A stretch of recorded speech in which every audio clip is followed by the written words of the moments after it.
Assalamualaikum warahmatullahi wabarakatuh.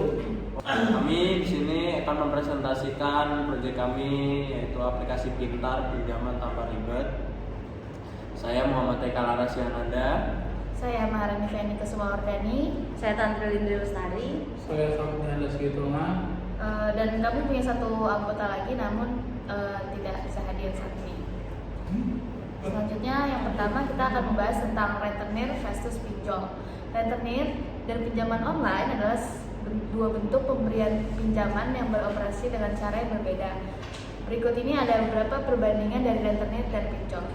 Rentenir ini mempunyai sumber dananya bersifat pribadi atau tidak resmi. Mereka biasanya menggunakan modal sendiri atau dana dari lingkaran kecil.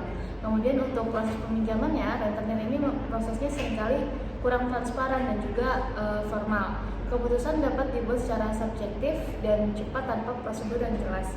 Kemudian untuk jaminannya, rentenir ini seringkali mengharapkan jaminan fisik seperti barang berharga, seperti sertifikat, kemudian sebagai syaratnya untuk memberikan pinjaman.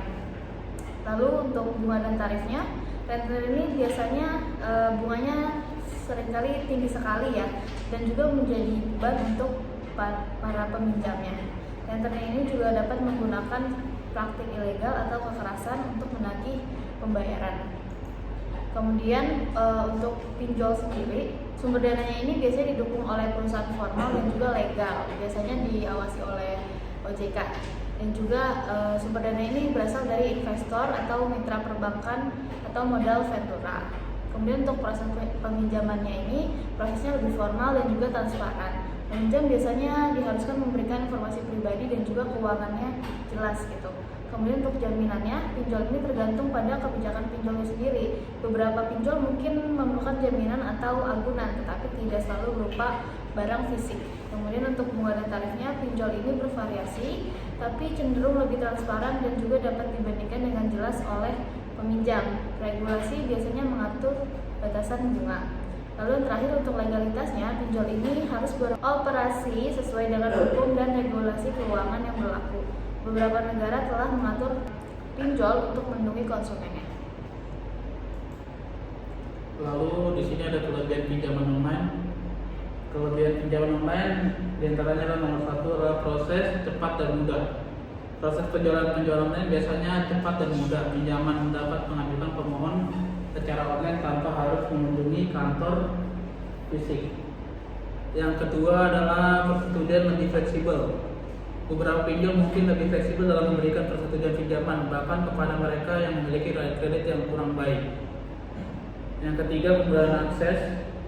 Pinjol dapat diakses kapan saja dan di mana saja melalui platform online, memberikan kemudahan bagi individu yang membutuhkan dana dengan cepat. Lalu ada inovasi teknologi. Pinjol sering menggunakan teknologi untuk proses otomatis dan penilaian risiko, memungkinkan keputusan yang lebih cepat dan efisien.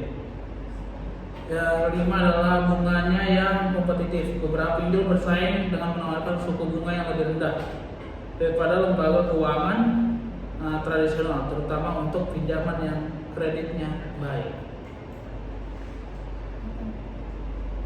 Terus itu ada kekurangan pinjaman online. Kekurangan pinjaman online pada pinjol bunga tinggi. Meskipun ada pinjol dengan suku bunga yang wajar, banyak juga yang menawarkan bunga yang tinggi, terutama untuk meminjam dengan resiko kredit yang lebih tinggi. Lalu ada praktik tidak etis. Beberapa pinjol dapat terlibat dalam praktik tidak etis, seperti penagihan yang agresif atau penawaran yang tidak jelas. Berikutnya juga ada resiko keamanan data. Pengguna platform online meningkatkan risiko keamanan data. Penting bagi peminjam untuk memastikan bahwa pinjol tersebut memiliki langkah-langkah keamanan yang memadai. Cicilan dan biaya tambahan. Beberapa pinjol mungkin memberlakukan biaya tambahan sehingga peminjam harus memahami seluruh biaya yang terkait dengan pinjaman. Lalu ada over reliance. Beberapa individu dapat terjebak dalam siklus pinjaman berulang yang dapat mengakibatkan beban kekurangan yang lebih besar pada jangka panjang. Regulasi yang beragam. Regulasi terkait pinjol beragam di berbagai negara. Beberapa negara yang memiliki peraturan yang kurang ketat sehingga meningkatkan risiko bagi konsumen.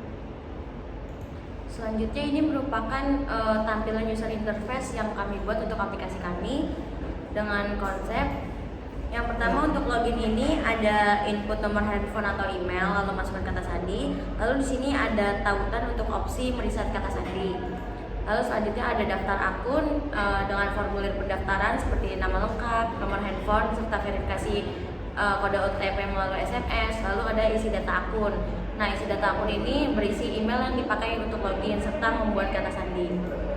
Selanjutnya ada aktivasi limit pinjaman. Formulir aktivasi ini tuh untuk menginput data yang digunakan untuk mengaktifkan limit pinjaman. Lalu untuk status aktivasinya ini yaitu menampilkan status aktivasi seperti menunggu verifikasi, aktif atau ditolak. Selanjutnya ada pengajuan pinjaman, yaitu berisi formulir pengajuan pinjaman. Isinya itu jumlah pinjaman yang ingin kita ajukan, tenor pinjaman, dan lainnya. Lalu ada status aktivasi, yaitu menampilkan status pengajuan pinjaman kita seperti menunggu persetujuan, disetujui atau ditolak. Selanjutnya ada pembayaran cicilan, yaitu ada ringkasan pembayaran seperti jumlah cicilan yang harus dibayar, jatuh tempo pembayaran cicilan berikutnya, lalu ada informasi mengenai pembayaran sebelumnya. Lalu ada pilihan pembayaran, yaitu klik tombol bayar untuk membayar cicilan.